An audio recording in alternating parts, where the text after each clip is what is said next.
اور مجلس نکاح کا مسئلہ بھی بحر الرائق وغیرہ کتب سے لکھا گیا۔ تیسرے، اگر افضلیت ہی موجب اس کی ہے تو تمام مسلمان اگرچہ فاسق ہوں اور خود مؤلف بھی شیطان سے افضل ہیں، تو مؤلف سب عوام میں بسبب افضلیت کے شیطان سے زیادہ نہیں تو اس کے برابر تو علم غیب بزام خود ثابت کر دے، اور مؤلف خود اپنے ذام سے بہت بڑا اکمل الایمان ہے، تو شیطان سے ضرور افضل ہو کر اعلم من الشیطان ہوگا معاذ اللہ۔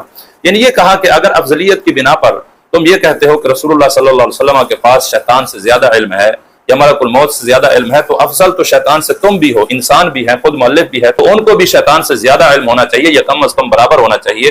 تو اس کا جواب ہم دے چکے ہیں کہ بھائی افضلیت کی بنا پر ہم نے رسول اللہ کا علم مانا ہی نہیں، بلکہ رسول اللہ کا علم تو ہم نے قرآن و حدیث سے مانا ہے۔ اللہ نے اپنے محبوب علیہ الصلوۃ والسلام کو علم عطا فرمایا، کہیں اللہ نے فرمایا الرحمن علم القرآن خلق الانسان علمہ البیان، اور کہیں فرمایا وعلمک ما لم تکن تعلم، کہیں اللہ نے فرمایا وما کان اللہ لیطلعکم علی الغیب ولکن اللہ یجتبی من رسلہ من یشاء۔ سینکڑوں آیات ہیں جن سے رسول اللہ صلی اللہ علیہ وسلم کے علم کا پتہ چلتا ہے۔ تو یہ افضلیت کی بنا پر ہم نے یا قیاس کی بنا پر ثابت نہیں کیا، بلکہ رب کے قرآن سے یہ ثابت ہے۔ اور اگلی بات، مؤلف کے ایسے جہل پر تعجب بھی ہوتا ہے اور رنج بھی ہوتا ہے کہ ایسی نالائق بات منہ سے نکالنا کس قدر دور از علم و عقل ہے۔ الحاصل، اب خلاصہ خود بیان کر رہا ہے، ہم خلاصہ بیان کرتے تو خود اعتراض کر سکتے تھے۔ الحاصل، غور کرنا چاہیے کہ شیطان و ملک الموت کا حال دیکھ کر علم محیط زمین کا فخر عالم کو خلاف نصوص قطعیہ کے بلا دلیل محض قیاس فاسدہ سے ثابت کرنا شرک نہیں تو کون سا ایمان کا حصہ ہے؟ شیطان و ملک الموت کو یہ وسعت نص سے ثابت ہوئی، فخر عالم کی وسعت علم کی کون سی نص قطعی ہے کہ جس سے تمام نصوص کو رد کر کے ایک شرک ثابت کرتا ہے؟ العیاذ باللہ۔ یعنی خلاصہ یہ نکالا کہ شیطان اور ملک الموت کے پاس جو علم ہے وہ نصوص قطعیہ سے ثابت ہے، اس کی وسعت جو ہے وہ قرآن و حدیث سے ثابت ہے، جبکہ رسول اللہ صلی اللہ علیہ وسلم کے علم پر کون سی کو نص قطعی ہے؟ یعنی یہ جتنی بھی نصوص قرآنی آیات ہیں اس کو نظر ہی نہیں آئی، اور پھر کہتا ہے کہ شیطان کے لیے علم ماننا یہ شرک نہیں، رسول اللہ صلی اللہ علیہ وسلم کا علم مان کے شرک ثابت کرنا نہیں تو اور کون سا ایمان کا حصہ؟ یعنی اس میں ایمان نہیں، اس میں تو شرک ثابت کرنا ہے۔ تو رسول اللہ صلی اللہ علیہ وسلم کے علم کی نفی کی، شیطان کا علم مانا، رسول اللہ صلی اللہ علیہ وسلم کے علم پہ نصوص قطعیہ کا انکار کیا، اس کو نظر نہیں آئی، یہ ساری جو عبارت ہے اس کے کفر کا سبب بنی، اور اس عبارت کو اور اس کے اس خلاصے کو کوئی مائی کا لال رد نہیں کر سکتا۔ اللہ کریم ہم سب کو غلامی رسول میں زندگی اور غلامی رسول میں موت نصیب فرمائے۔ وما علیہ الا البلاغ۔